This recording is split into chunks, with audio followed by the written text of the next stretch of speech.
जय श्री राम।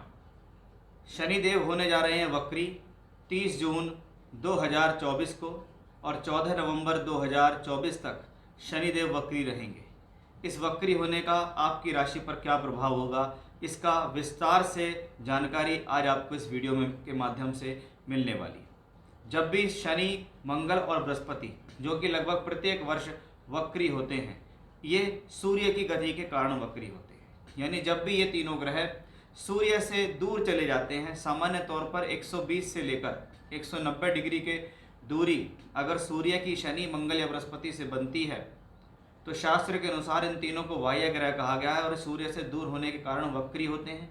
और जब भी कोई ग्रह सूर्य के पास होता है तो अस्त होता है, कमजोर होता है। सूर्य से दूर होता है तो वो वक्री होता है और वक्री होने के कारण वो ग्रह मजबूत अवस्था में होता है। उसी मजबूत स्थिति, उसी वक्री होने के बारे में आज हम इस वीडियो में बात करेंगे कि 137 दिनों के लिए शनिदेव वक्री हो रहे हैं। अब शनिदेव अपनी कुंभ राशि में वक्री होंगे। पिछले राशि की तरफ इनका मूवमेंट होगा, लेकिन ये रहेंगे इसी राशि में। और इस दौरान ये धन के कारक गुरु यानी बृहस्पति के पूर्वी भाद्रपद नक्षत्र में भी गोचर करेंगे और उसी गोचर के अंदर ये वक्री होंगे। क्या होता है वक्री ग्रह? शास्त्र के अनुसार सामान्य तौर पर अगर हम वक्री ग्रह को देखते हैं तो वो एक रुका हुआ प्लेनेट प्रतीत होता है। एक स्तंभन की क्रिया होती है, एक रुका हुआ होता है। ऐसा लगता है कि वो ग्रह रुका हुआ है, स्टेशनरी पोजीशन जिसको हम कहते हैं। और रुका हुआ प्लेनेट पृथ्वी से देखने पर प्रतीत होता है कि वो उल्टा चल रहा है, इसलिए ऐसे ग्रह को हम वक्री कहते हैं। और ये कारण सिर्फ सूर्य से दूरी के कारण ही होता है। जब ग्रह की चाल धीमी हो जाती है, ग्रह उल्टा चलना प्रतीत होता है, तो उसके फलों में भी कहीं ना कहीं स्थितियों में उतार चढ़ाव देखे जाते हैं। सामान्य तौर पर ग्रह को शक्ति या शक्तिशाली कहा गया। शारावली शास्त्र में इसके बारे में बहुत ज़्यादा विवरण हुआ है, जहाँ पर महर्षियों ने ये कहा गया है कि जब कोई ग्रह वक्री हो तो उसको कुंडली के अंदर चेष्टा बल प्रदान होता है। यानी वक्री ग्रह को कहीं ना कहीं एक अच्छा और बेहतर ग्रह ही माना जाता है। लेकिन यह निर्भर करता है कि वक्री ग्रह आपकी कुंडली की स्थितियों पर भी के अनुसार भी फल देता है। अगर आपकी कुंडली के अंदर कोई ग्रह खराब स्थान में बैठा हुआ है और गोचर में भी वो ग्रह वक्री हो गया है, कुंडली में भी वो वक्री है, तो वह ऐसा ग्रह और अधिक अशुभ परिणाम दे सकता है। तो वहीं कोई ग्रह, जैसे हम शनि के बारे में बात कर रहे हैं, शनि अगर आपकी कुंडली के अंदर अशुभ भावों में है और अशुभ भावों में ही वक्री हो जाए तो वो बहुत खराब रिजल्ट दे सकता है। और अगर शुभ भावों के अंदर है और शुभ भावों में वक्री हो जाता है तो वो शुभता की स्थिति को बहुत ज़्यादा बढ़ाने में भी सक्षम हो सकता है।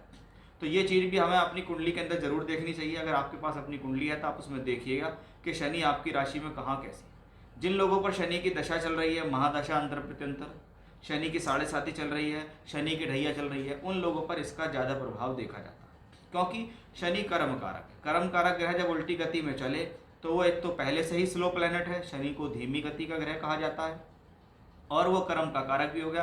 यानी कहीं ना कहीं इसका बहुत अधिक प्रभाव आपकी प्रोफेशनल लाइफ में स्पष्ट रूप से देखने के लिए मिलेगा।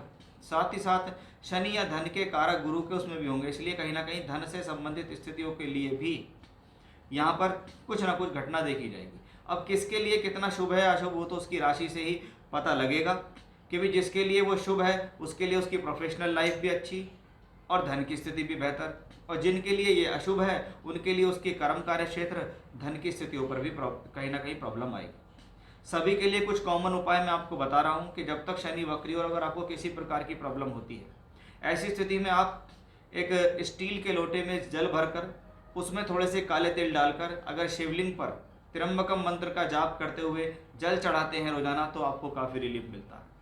पीपल पर शाम के समय पर सरसों के तेल का दिया जलाना शनिवार के समय पे, और वहीं पर बैठकर शनि के बीज मंत्रों का जाप करना, ओम शम शनिश्चराय नमः या ओम प्राम प्रीम प्रम सह शनिय नमः, या कोई आप वैद्य पौराणिक मंत्र ओम शन्नो देवी रविष्टया आपो भवन्तु पीतये शन्योर्भिस्रवन्तु नः, इस मंत्र के भी जाप कर सकते हैं। या अपने घर पर बैठकर भी पश्चिम दिशा की तरफ मुंह करके भी आप इन मंत्रों का जाप इस दौरान कर सकते हैं। रोजाना भी कर सकते हैं तो भी आपको लाभ मिलेगा। किसी गरीब और जरूरतमंद लोगों को अन्न का दान करना भी ऐसी स्थिति में शुभ होता है। यहाँ धन का दान नहीं करना है, अन्न का दान करना आपके लिए बेहद शुभ होता है। आप चाहें तो इस दौरान कुछ समय के लिए 7 मुखी रुद्राक्ष भी काले धागे के अंदर शनिवार की शाम को संध्या के समय पर धारण कर सकते हैं, यह भी आपके लिए शुभ रहेगा।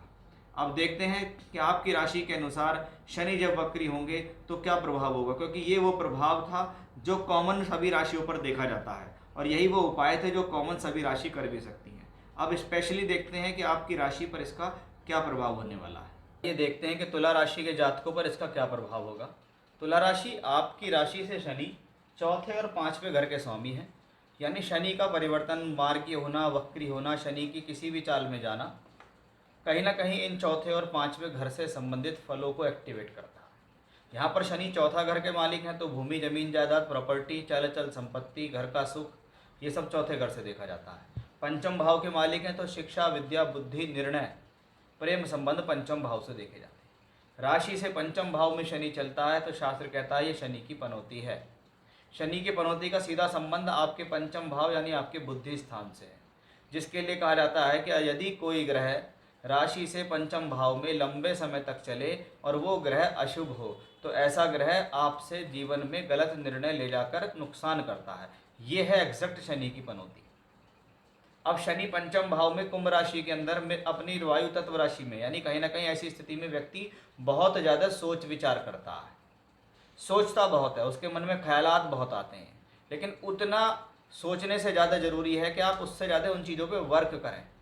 अन्यथा ये स्थिति आपको शनि की पनौती के रूप में दिखाई देगी कि आप क्या कर रहे हैं, सोच बहुत रहे हैं, विचार बहुत कर रहे हैं, लेकिन उस चीज़ पे वर्क नहीं कर रहे आप।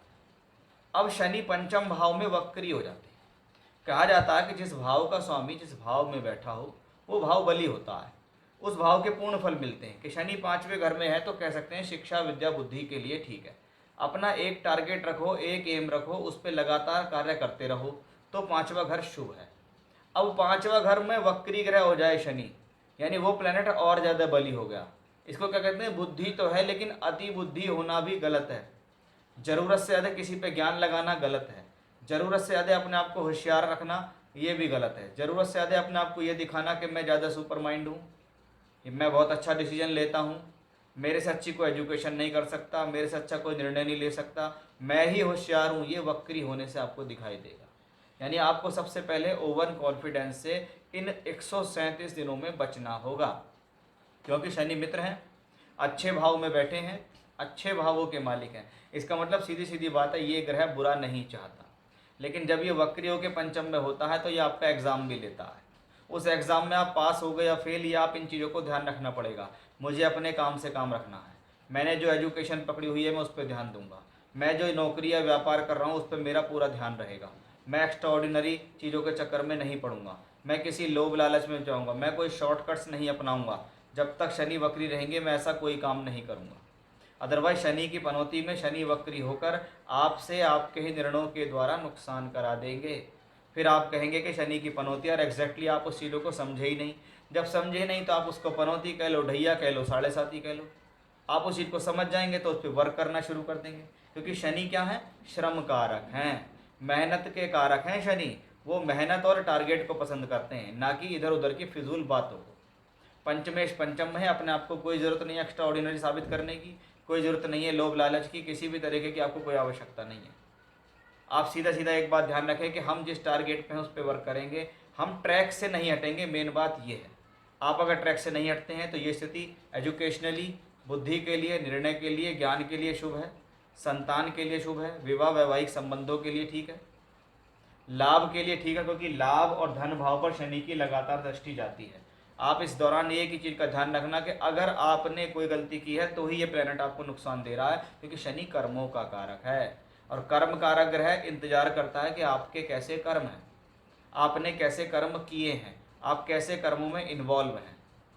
आप उस दौरान अच्छी चीज़ों में इन्वॉल्व हैं, सब बिल्कुल सजग होकर चल रहे हैं तो आपको कोई प्रॉब्लम नहीं है, और आपने वही चीज़ों में गलत इस्तेमाल कर लिया तो आपको प्रॉब्लम हो जाएगी। ये है शनि के पंचम भाव में वक्री होकर क्या लाभ हो सकते हैं और क्या नुकसान हो सकते हैं, ये मैंने आज आपको बताया है। जय श्री राम।